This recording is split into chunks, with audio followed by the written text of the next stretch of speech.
alltså Friends of Arts, Architecture and Science. Ystävät, vänner. We're here to develop a concept which is new, at least in Finland. A meeting point of science, architecture and the arts.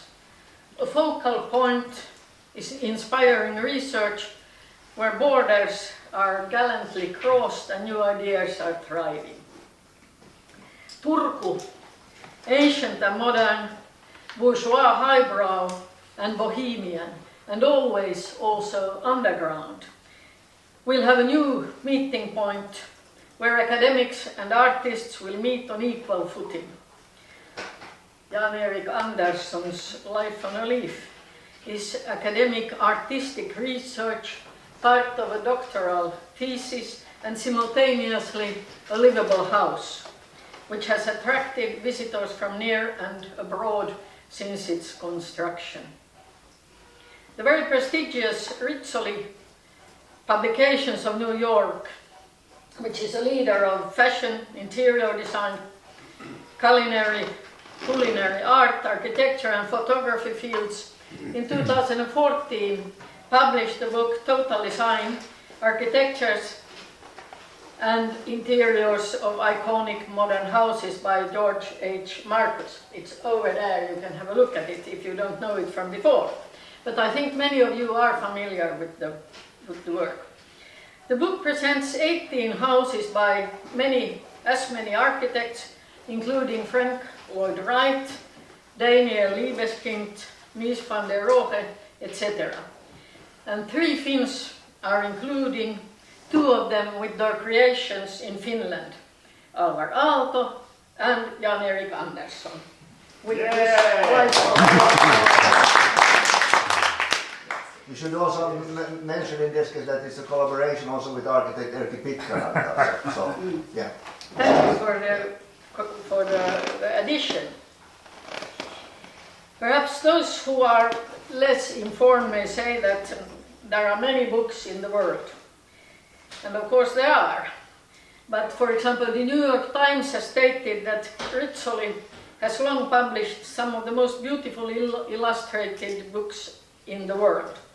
And Metropolitan Homes says that Rizzoli's editors have their fingers on the pulse of what's happening right now and next in design in the United States and abroad.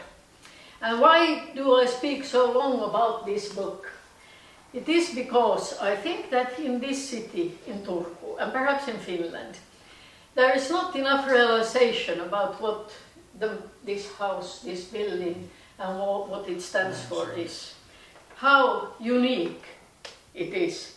And I think we have a mission to work in order that this will be realized for the good of everybody.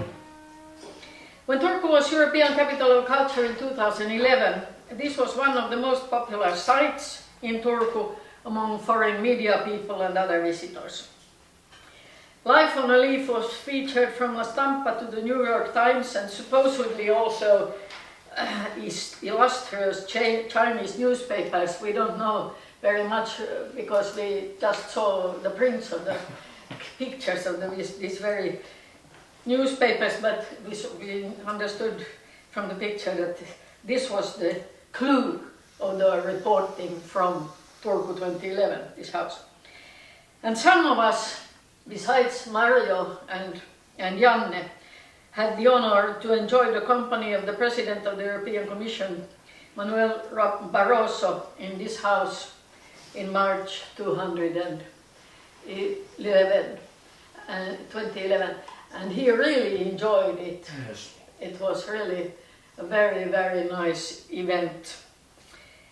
All this said, there can hardly be a more suitable research center for studies, projects and actions combining artistic and scientific viewpoints and city development and promoting cooperation between Turku universities and between these and organizations of architects, artists and friends of the arts and science. Friends, ystävät, vänner. This seminar is the result of deliberations of individuals now hoping for a more solid ground for coming activities in and around the Life on a Leaf, one of the highlights of Turku. This seminar will be conducted in English, but in case questions and comments would be made in Finnish or Swedish, we are many who are ready to help with translation. And in the end, at the end of this seminar, we hope for discussion in little working groups, of which one would be in English, one would be in Swedish, and one would be in Finnish. Seminariet kommer alltså att gå på engelska, men vi hjälper gärna till med översättning ifall det behövs.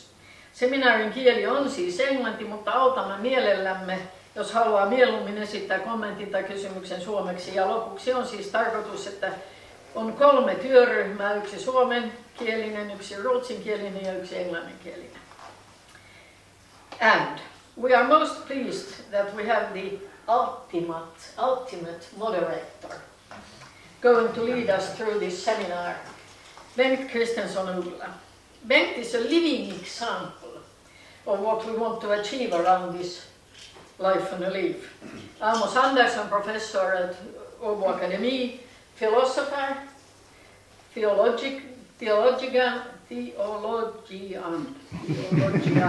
and expert in business administration and much more.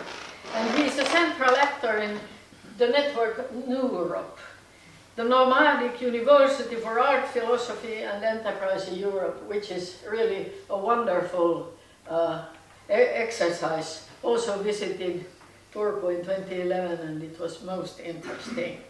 So, the floor is yours.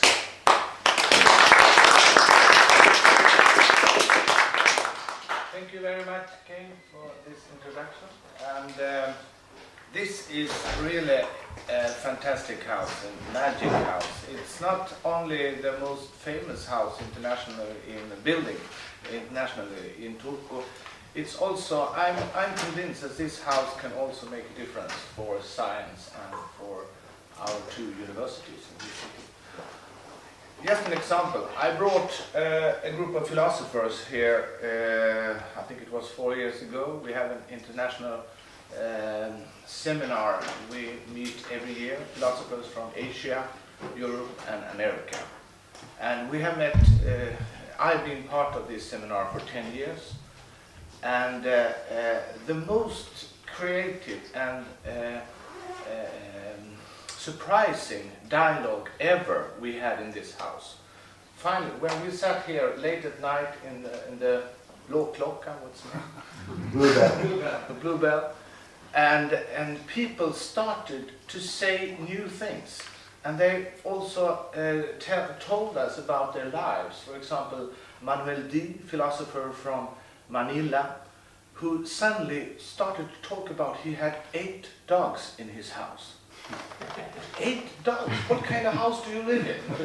And people started to ask, what? We had to re-evaluate your philosophy after this fact. You have 8 dogs. And another philosopher started to tell stories about I could never live in this kind of house.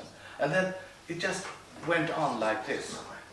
So it's really, I'm convinced that it really makes a difference. The space and the place and where you are, and that's also one of the founding ideas of this nomadic university. If you bring people out of the lecture hall and place people in art museums and art galleries and railway stations and squares, people say new things to it. And this is a house, I think, that can be an extremely important resource for this kind of dialogues and communication and networks. And the idea with this day is that we should act as a think tank for a day and use all our creative effort to find concepts and ideas, how we can use this house as a resource for science, for architecture and for art. And first, thank you, Jan-Erik, for hosting us here today, for your hospitality. I usually also bring PhD classes here, when I teach a scientific method to widen the perspectives for PhD students, what a PhD, what a dissertation can look like, because here we are visiting a guy who lives in his dissertation. And that's also very important, because that stresses the fact of this, the creative dimension of scientific work. Scientific work is not about making copies of reality. Knowledge is about creation. It's about creating knowledge, new knowledge. And this is, of course, extremely, in a very material sense,